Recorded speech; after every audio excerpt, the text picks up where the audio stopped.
During the economic crisis of the early 20s of 2026, both the new government and the general population are so frantic for cash that the California Excellent Lottery is launched. If someone kills the winner before sunset, they get to legally claim their jackpot. The only rule is not to use bullets. In LA in 2030, Sean has just won the lottery, so now he's running away from a massive crowd that wants to kill him. Sean doesn't hesitate to confront them all, quickly taking them down before escaping by jumping over a wall. Afterward, Sean breaks into a house through a window and finds a grandmother. He immediately takes her phone and destroys it. Outside, a drone is monitoring everything. Sean takes a moment to catch his breath, but the woman pulls out an excellent lottery bolt gun to kill him on the spot. Then, the woman breaks her ticket to call the lottery team, who break down the door and confirm the winner is dead. She's given a huge check for $22 million and appears on TV. A month later, Katie arrives in LA to restart her acting career. On the bus, she keeps staring at a small Oscar keychain, which seems to be a memento. There's a little girl nearby, so she makes faces to make her laugh, but the child's father keeps mocking his daughter over the phone. Katie moves to his side and pretends to be a cop, threatening to take him to social services if he doesn't behave. The man starts being nicer to his daughter while an old woman approaches to thank Katie for her services. However, when the woman leaves, Katie realizes she took her watch. On a sign, Katie sees an ad for Lewis Insurance Office and wishes she had parents like that. During the ride, she notices how everyone on the streets is either tense or violent, usually both. Meanwhile, the media can't stop talking about the next lottery drawing, which is happening in 18 hours. Ticket sales have broken new records, and the next jackpot is $3.6 billion. At his home, Noel prepares his weapons while singing the Ninja Turtles theme song. Eventually, Katie arrives at the room she rented online and immediately sees her new roommate, Shadi, lied about the condition of the place, which is terrible. Shadi herself is annoying too. There are pictures of her in Katie's room. She makes boring jokes and ignores her very supportive mother's calls.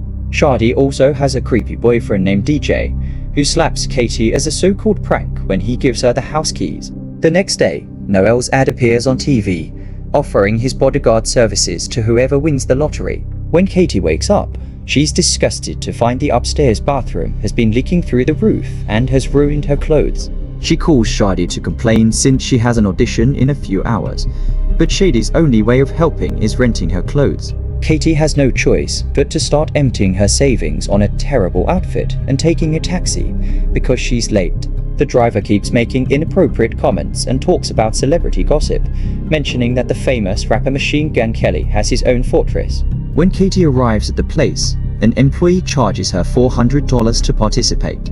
Her audition finally begins, and she explains she was in many TV commercials as a kid, but she had to stop her career to take care of her sick mother. After her mother died, Katie decided to try acting again. She reaches into her pockets for her speech notes and finds Shady's lottery ticket, which activates when Katie accidentally puts her thumbprint on it. It snaps her picture and officially registers her as a player. Katie quickly puts it away and tries to act, but she's immediately disliked and thrown out. In the hallway, the other actors try to be supportive. Suddenly, all of their lottery tickets activate, announcing that Katie has won and even showing her face. The actors immediately change their attitude and attack Katie with any object they can reach, although some of them have knives ready. Even the workers join the fight. Katie defends herself thanks to her stage fighting classes and dodges a flying shoe before using the stairs, not understanding what's going on. On the next floor, Katie manages to hide in a room while the actors run off. However, she's entered a self-defense class, and these people are also ready to kill her. They keep calling her my jackpot as they attack, and Katie runs around dodging their moves or making them hit each other. She tries asking what's happening, but they ignore anything she has to say. While some of the people are fighting each other, Katie is punched and grabbed by her ankles. The guy spins her around and throws her through a wall, making her land in a yoga class with more people ready to kill. The self-defense folks climb over too, and chaos takes over the room, where blood is starting to spill. When a man grabs Katie by the neck, Noel suddenly bursts through the ceiling and saves her by throwing the guy at the wall. Then Noel announces Katie gets 5 free saves, but afterward, his protection costs 10% of the price. As he counts each of the people he keeps taking down and reaches the end of the freebies, Katie has no choice but to sign his contract. Now he starts fighting people for real, even using Katie as a weapon to knock them out. He also ties her to his back to keep her safe and uses a belt as a whip to attack from a distance. When all the enemies are down, Katie frees herself and takes Noel's paralysis dart gun. After successfully taking it back, Noel makes sure to place the unconscious bodies in the right position so they won't choke on their tongues. He explains that the lottery drone, which is already outside, posts the winner's location every 15 minutes, so they need to get moving. As they run out of the building, Noel points out that the rules don't allow other players to kill each other. People with the food truck throw a knife at her, and Noel helps her dodge it before they get in his car to escape. As the duo drives through town, people nearby get an alert of her location and plan to join the chase. The ice cream truck leaves the kids, and even the woman from the bus now has an excellent lottery bolt gun. Back with Noel, he finishes explaining to Katie how the lottery works and is surprised she didn't know. Katie points out she and her MOM would only watch movies and baking shows, but never the news because they were depressing. Soon, the car is being chased by people on bikes and ATVs, so Noel pulls out helmets for both of them before accelerating. A Molotov cocktail is thrown on top of the car, and the roof catches fire. But Noel keeps driving and enters an old warehouse as the wind puts out the flames. Suddenly, he turns the car around, and a biker crashes into it. But then he has to keep driving through the warehouse to avoid the other bikers who light another fire. Katie wants to quit the game, but the only way to do so is to leave the city. Noel shoots a guy with his dart to take him down. Then he drives in circles as more enemies throw various objects at them. This creates a lot of dust that allows the duo to escape by pushing the car out without making noise. And the bikers don't notice until the next Molotov falls on the ground. Katie keeps insisting she wants to quit, so Noel agrees to take her to the nearest border crossing. At that point, the bikers find them, and the pursuit begins once more. An enemy jumps into the car through the back window, and Katie grabs her knife while Noel pulls out his darts. However, the woman bites his arm. Noel grabs the mirror and hits her with it before asking Katie to drive, ignoring her protests that she can't. Then, Noel moves to the back seat to continue the fight, putting an extra helmet on his opponent before throwing her out of the car. The bikers throw another Molotov at them, and Noel forces Katie to drive through a wall to escape. They swerve to avoid a car, causing a biker to crash while Katie knocks out another one with her helmet. The pair tries to get away, but the car barely limps along before it stalls due to all the damage. Katie gets out and tries to run, but Noel stops her. He explains that he won't get paid if she quits, but he still wants to help her, because they should treat people the way they want to be treated. Suddenly, Katie throws sand in his face and manages to punch him, so Noel has to snap his nose back into place. At that moment, a police car arrives, and Katie turns to the officers for help, but they want to kill her too. Noel grabs their taser just in time and starts fighting them while Katie runs off. In the city, Katie hides her face behind a map while the crowd spots the drone nearby and starts searching for her. She enters the wax museum and is surprised to hear the guard is against the lottery, so he lets her hide among the statues. Katie then calls Shardy and requests to get her car. Shardy keeps asking Katie where she is, making Katie realize that Shardy is playing too.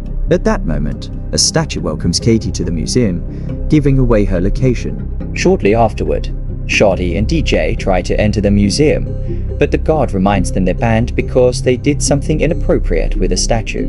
Shardy punches him to knock him out, and the couple rushes inside. Katie hears them and hides behind a statue, but when she tries to escape, she's spotted. DJ immediately pushes her onto a desk, and Katie throws a bottle at Shady's head before tossing sand at DJ's face to get him off her. Then the couple teams up to fight Katie, who defends herself with a statue staff. When there's an opening, she tries to run, but Shardy kicks her back, causing her to lose the staff. In the next room, Shardy and DJ start whipping Katie with the pieces of the staff. Katie fights back by throwing statues at them, thinking it's Cher when it's actually the Kardashians. The battle continues in the horror room, where they grab any prop available to attack. After lots of struggle with movie costumes and weapons, Katie runs out as Shardy throws an axe at her. The weapon hits, but it's fake, so it does nothing. Katie presses a button to lower the curtain, only to remember what Noel taught her. She fixes the guard's body so he won't choke, then she rolls out of the museum just before the screen closes, leaving Shardy and DJ trapped inside. A tour bus guide immediately spots her and announces her location on the microphone. Before attackers can reach her, Noel arrives in a police car and takes her away. Katie still doesn't trust him since helping her quit means not getting paid, so she thinks he'll kill her in private. As the tour bus continues ramming the car, Noel wishes they had a fortress, and Katie remembers the cab driver. Soon, the pair arrives at Machine Gun Kelly's house, who thinks Katie wants something shady when she asks for help. At that moment, the bus arrives, so Katie grabs Noel's dart gun and forces him to open his panic room. Katie and Noel rush inside and put Kelly to sleep with a dart before trying to close the door. A crowd gathers in the living room, and an arm tries to keep the door open, so Noel prepares to shoot it. Thinking he intends to shoot her, Katie takes the gun and shoots a dart at the arm, forcing it to withdraw and finally closing the door for good. The room is fully equipped, and the pair can watch the crowd on the surveillance camera. A wary Katie keeps the gun pointed at Noel, so he sits beside her and shares sweet facts about himself to prove he's a good guy. Suddenly, the keychain falls from Katie's pocket, and when Noel says it looks cool, Katie opens up. She decided to become an actress for her MOM, who loved movies and celebrities. Her MOM knew Hollywood could be hell and gave Katie the keychain to remind her that she would be proud of her no matter what. When she was younger, she made a lot of money as a child actor, but her dad ran off with all of it. Noel is very understanding and supportive, so Katie gives him back the gun. She wants to know why Noel would help her quit, so he explains his priorities. One is saving people's lives, and the second is making enough money to keep saving people's lives. Outside, the crowd continues hitting the door to no avail. Shardy slaps Kelly to wake him up, but nothing happens, so instead, she drags him into the pool and threatens him into revealing the door password, which is the code 6969. Katie and Noel see this and get angry, because Noel has no choice but to make a call and ask for help. He orders something called a phone strike and rushes to put Katie's phone inside a safe. Then the pair holds the door as Shardy uses the password, but the crowd freezes when they hear all their phones ringing with an Amber Alert. However, this is a trap, and their phones start exploding, burning various body parts. As everyone deals with their burns, Katie and Noel emerge to escape, although Noel stops to put out the flames on someone's crotch. Outside, a bunch of guards are waiting with harm-resistant vehicles and rubber bullet guns. They only want to take Katie, but she forces them to bring Noel too. During the ride, Katie asks if Noel works with these people. He explains that he used to, but these days he's a freelancer.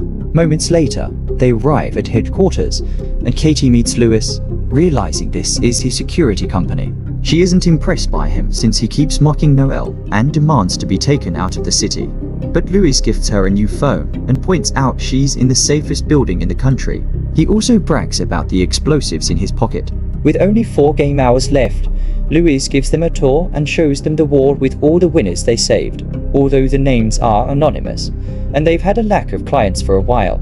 Lewis explains they charge 30%, and Katie signs the contract after getting a share of that money for Noel. Shortly after, they see on the surveillance cameras that a group is gathering outside, so Lewis concludes it will be safer to move Katie to a secret underground fortification using decoy vehicles. First, the pair receives medical attention for their injuries, and Noel shares more about himself. He used to be a mercenary in the private sector with Lewis, and their unit was sent all over the world to kill bad people. One day, Noel discovered that their victims weren't always bad guys, and he quit in the middle of a mission. This caused the mission to fail, and only he and Lewis survived. Nowadays, the money Noel earns goes to the families of his victims and teammates. In return, Katie shares that her father used to be her manager and made her work all day since she was 8. When she turned 18, she told him she wanted to manage her own money, so he vanished with it. Katie had to take care of her sick mother, who died a month ago and left her with only $600 and a bus pass to LA. At that moment, an assistant brings a prosthetics machine. Katie puts her face inside, and the machine applies a mask that makes her look like an elderly woman. However, Noel is concerned because moving Katie out doesn't make sense, and this facility is too expensive to maintain with just 30% of the old winnings, especially if they had no clients lately. After Katie changes clothes to complete the disguise, Noel finally realizes Lewis is only pretending to protect the winners to kill them secretly. Lewis takes them to a car, and Katie keeps insisting that Noel come along, which Lewis refuses.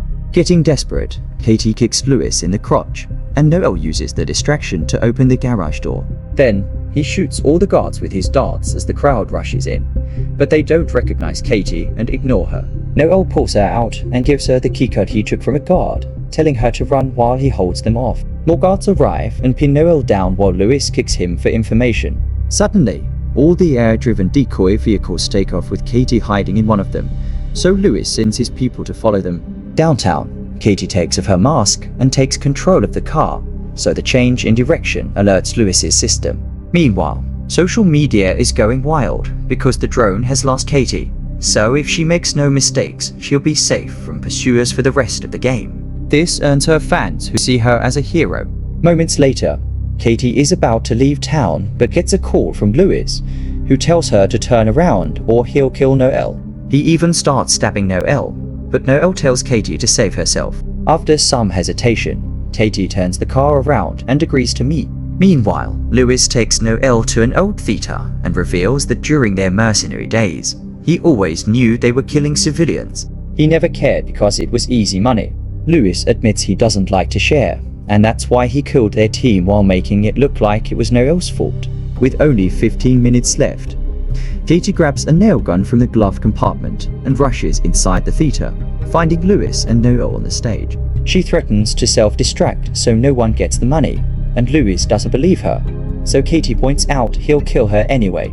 She also shows him she's recording this for social media, so he can't wipe the fingerprints of the weapon and say he did it. Katie starts yelling about the terrible state of her life and almost pulls the trigger, but Lewis finally drops the cuff keys and asks for a deal. Katie pretends she's about to give him the gun, but pushes him off the stage instead, revealing she had been acting. With Lewis down, the other players immediately start coming after Katie again. Everyone she's met today arrives at the theater and blocks every exit, so Katie uses whatever object she can grab to slow them down. Suddenly, Lewis grabs her leg and makes her fall before trying to kill her. A cop tries to help, but Lewis kicks him off and continues fighting Katie. At that moment, a crowd breaks in, so Noel starts fighting them while still handcuffed to the chair and singing the Ninja Turtles theme song. The chair soon breaks, giving him more freedom of movement. Katie bites Lewis and disarms him before throwing the keys to Noel, who finally frees himself. While Noel fights Lewis, Shardy arrives with a katana to fight Katie, who quickly disarms her and knocks her out with a headbutt. With only 4 minutes left, a large crowd suddenly enters the theater. Noel is still fighting Lewis, so Katie has to climb the stage decorations for safety. Lewis grabs an axe from another player, and Noel defends himself with symbols, which helps him finally defeat his former friend. The bus lady tries to climb after Katie, so she kicks her off. Then Noel starts breaking the decorations so people can't follow Katie. Lewis's men arrive, and half of them make a human ladder for Lewis to climb while the others tackle Noel. Lewis reaches Katie on the scaffolding, and they start fighting until Katie slips. She hangs on the edge and reveals she used her keychain to activate one of his grenades, which then explodes. Lewis dies, and Katie falls, but her fans arrive with a large banner and catch her just in time. As the countdown reaches 0, Katie hugs Noel and promises to pay him half. The lottery officials come to give her the check, and she announces she doesn't want to be an actress anymore. 6 months later, Katie and Noel are working together on a lot of causes like a free security agency, a school for self-defense and stage fighting, and a center for kids with terrible parents. Noel tries to open a Ninja Turtles themed pizza joint, but he gets sued for copyright infringement. The duo also goes on a vacation on their own super yacht.